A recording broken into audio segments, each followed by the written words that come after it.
Hello Dragon Wisps, welcome to today's video. Today we're going to be covering the Monk class of the 3.5 edition Dungeons & Dragons. Now, those of you that don't know, Monks have the potential to be the best frontliner in your party, depending on how they're built, as well as a good stealth option. They don't use heavy armor or even medium armor. You don't even really use the light armor once you get to a certain point. Obviously, monks are much more efficient at higher levels, but as it is at lower levels, they're still more than adequate. Before I begin, as always, I'd like to remind you to like the video and subscribe to the channel if you haven't yet to become a Dragon Wisp. Alright, so let's get into it. First and foremost, now, when you think frontliner, you don't usually think of like wisdom, intelligence, or anything like that. However, you want to have a decent wisdom with a monk, as it affects the monk's offensive and defensive capabilities. Not at first level, but the higher level you get. Let's see, I believe it started at...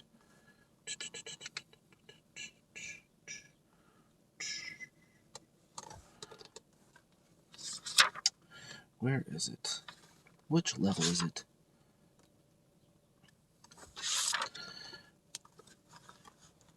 Oh, there you go. Oh, no, it starts at first level. Okay, so your monk gets to add their wisdom bonus, or modifier, to their AC. So +1, +2. If you've got a 20 wisdom, then you've got a +5 to your armor, as long as you're unarmored and unencumbered, which doesn't tend to be an issue with a monk because unless you decide to go with one of the monk-esque weapons, most people that I've interacted with do unarmed for monks. Plus there's the vow of poverty, which is a completely different thing. That's some advanced stuff way down the line. We're not getting into that right now. So yeah, so your wisdom does it affects that.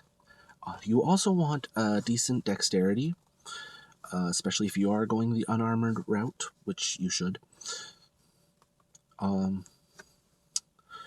Because obviously that will also increase your AC. And then strength. You want strength, because if you're going to be a frontliner, you want to be able to hurt. And strength affects your damage and attack. The alignment for the monk is lawful, but it can be lawful good, lawful neutral, or lawful evil, if your DM allows evil player characters. I've mentioned before, like, I personally don't let my players be evil unless they've proven that they can handle it. Otherwise, you just get people who are just evil for the sake of being evil. Like, I'll burn down that orphanage because I'm evil. And that just sucks the fun out of things. And the monk also gets a D8 for hit points. So, first level, you get 8 plus your constitution modifier. Then you roll a D8 per level and add your constitution modifier for your hit points. So that's fun. Now, skills.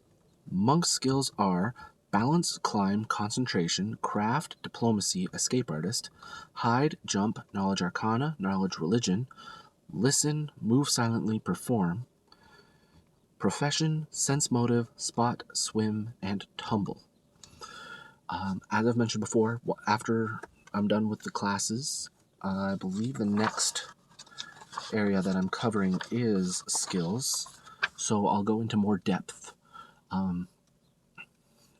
more in-depth explanations as to what the skills each does, along with an example. Monk gets 4 plus intelligence modifier for skill points, except at level 1 where they get 4 times that amount. And, okay, let's get into class features. Monks are proficient with basic peasant weapons and some special weapons that are part of monk training.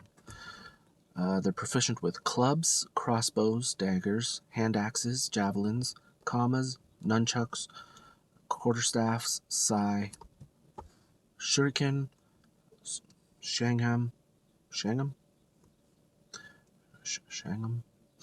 and slings. They're not proficient with any armor or shields, but as mentioned before, you don't want to be wearing armor anyway because your wisdom modifier chances are will be higher than the bonus you'll get from armor anyway.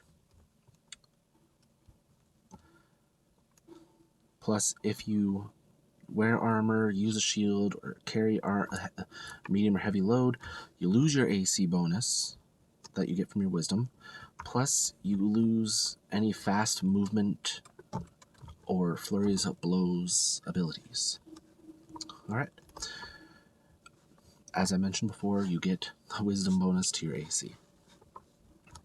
Once you get high enough in level 2, you get an automatic bonus to your AC. So, once again, why wear armor? Alright, now let's cover the level 1 monk features. You have a base attack bonus of 0, which is fine. A fortitude, reflex, and will, each of a +2.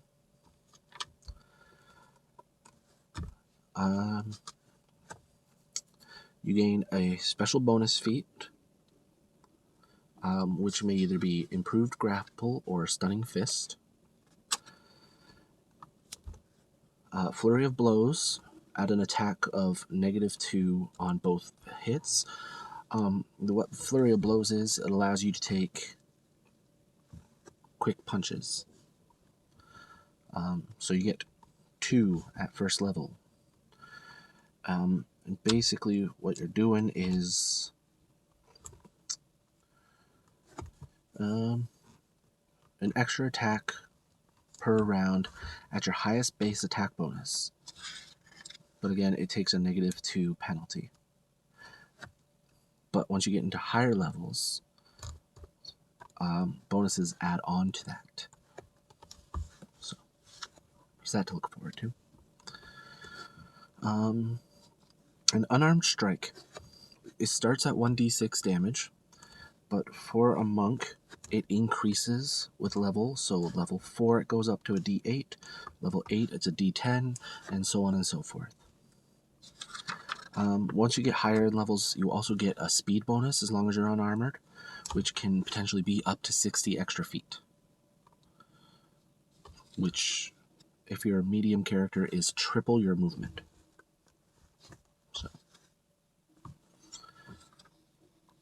So that's the monk. Like I said, they get much better at higher levels, and definitely have the potential to cause some major destruction. Alright, now let's see. My favorite monk.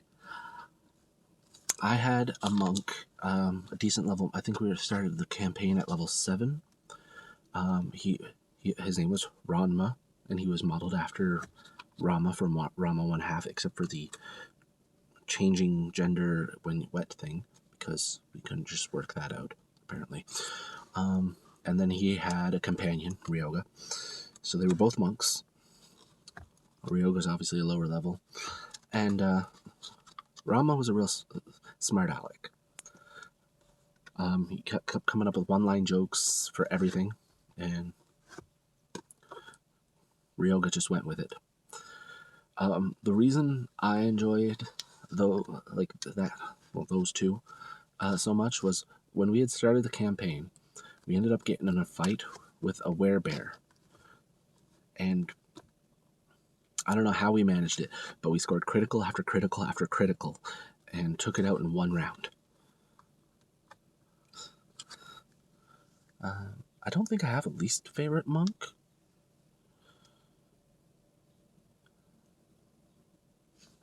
Oh, never mind. There was this orc monk enemy that we had been against, and he just enjoyed tormenting us. Not much to tell about him. But anyway, there you have it. There is the monk class for 3.5 edition Dungeons and Dragons. Feel free to comment below anything you like, any questions you have about it, and I will do my best to get back to you. So, let's see, what is the next one? Ooh, the next one is the Paladin. So tune in for the next D&D video where we cover the Paladin. As always, you should be getting a subscribe button up here. Latest video on the channel over here. Video recommended for you by YouTube over here. And over here will be a little playlist of Dungeons & Dragons tutorials. So, thank you for joining me. And as always, have a peaceful day. Bye.